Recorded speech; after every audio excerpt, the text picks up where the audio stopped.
Leaders fall too easily into the trap of seeing the people who work for them as employees first and people second. Yet, it's the people who determine whether or not your company will be successful. How can leaders better understand what drives employees and how to deal with their feelings? It isn't easy, but the payoff can be huge. Being emotionally aware lets you balance your workforce to meet new challenges, get day-to-day work done, and innovate. Plus, emotionally aware leaders build engagement with employees. In turn, these employees are more committed to the organization, they deliver better results, please customers, and drive value. For those looking for a little guidance, stick around as I'll share some solid tips on how to deal with feelings and being more emotionally aware as a leader.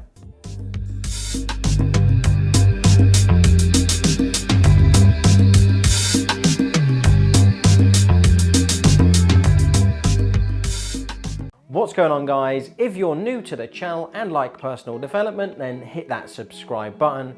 And if at any point you like what you see, you can give it a thumbs up. If you don't, then give it a thumbs down and leave some comments of what it is you didn't like. According to a report by the Journal of Occupational and Organizational Psychology, fail to build engagement and employee retention and business results will suffer. Now, while being emotionally aware can be pivotal to a company's strategy, it can be tricky to execute.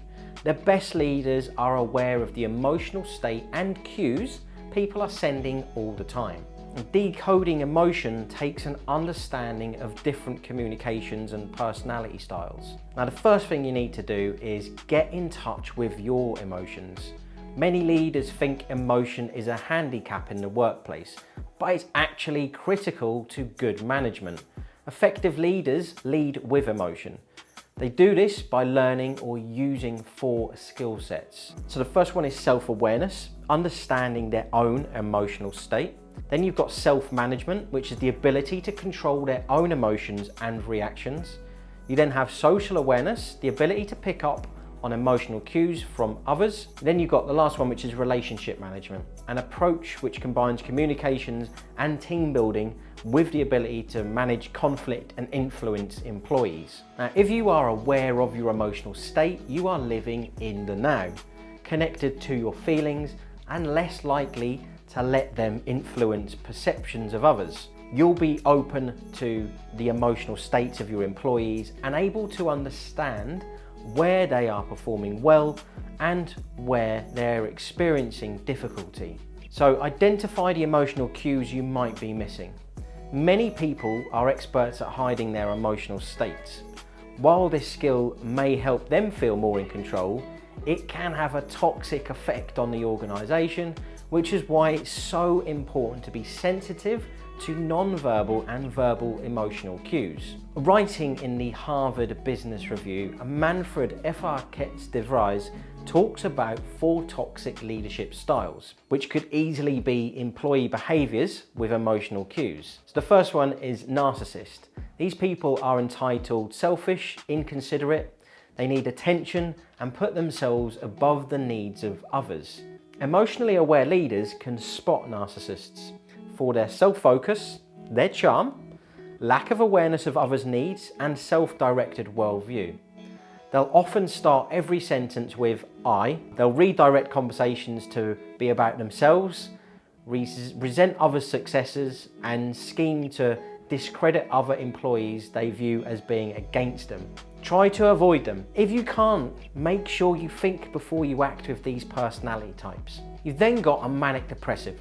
So an illness and a way of behaving. So manic depressives swing wildly between moods and typically have some awareness of their condition, but little motivation to change. They love the highs and blame others for the lows. Recognize them for their volatility, lack of insight, disruptive behavior, and tendency to micromanage, yet be erratic. This behavior drives other employees away. You could end up having severe retention problems. What's the best day to talk to them? Well, you have to sense it out every day. The next one you've got is a passive aggressive. probably the biggest employee cohort. Difficult to deal with since they avoid confrontation and express emotions indirectly. Now, how to spot them easily? They suffer from low self-esteem and act passively. They may take it out on others by promising to do work, procrastinating and missing deadlines. Now then, they're defensive and make up excuses. Don't challenge them. Instead, help them find more direct ways to deal with their anger and resentment. And then you've got emotionally disconnected. Recognize them for their flat manner, inability to read the emotional cues of others, and their chill. They may experience emotion as physical distress, for distance, frequent headaches or stomach aches. They're drawn to hierarchy and order. This group will be less productive in an environment of change and creativity. Either put these guys in a work situation where there's lots of order and tactical work, or try to help them see the links between their physical symptoms and the emotional needs of others. So let's move on to traps. You need to avoid emotional traps. Emotionally aware leaders will be on the alert for emotional traps. The rest of us, on the other hand, need to learn to spot them and adapt. The biggest traps I've seen throughout my career are passivity, which is employees who agree with everything that you say, then miss the deadlines and try to shift the blame and drain a leader's energy. They alienate co-workers and disappoint clients. Deal with passivity swiftly. Here are a few pointers. Manipulation. Many personality types will turn to manipulation to get what they want. Be on the lookout for employees who suck up to you, rat out other employees, or who try to control meetings, interactions and relationships. Manipulation, as I'm explaining it here, is not the same as persuasion. So you just need to make sure you know the difference. You've then got bullying. Some people have a mean streak. They generally have poor self-esteem and issues with authority and control. They compensate by bullying others, by co-workers, vendors, and probably family members. Deal with a bully head on. Not a confrontational mode, but by neutrally informing them you are on their mind and won't tolerate the behavior. You've got drama. Every workplace has a drama queen or a king. This person has outsized reactions to everything, gossips about everyone, starts rumors and listens in to private conversations. They complain incessantly. Don't reward the drama queen. Call his or her bluff, pointing out the negative effect their behavior has on their co-workers. It may seem impossible to avoid emotional traps and deal with people of varying personality types, but it's possible if you are tuned into your own emotional state. Your business will suffer if you don't take action. Tune in and become an emotionally aware leader.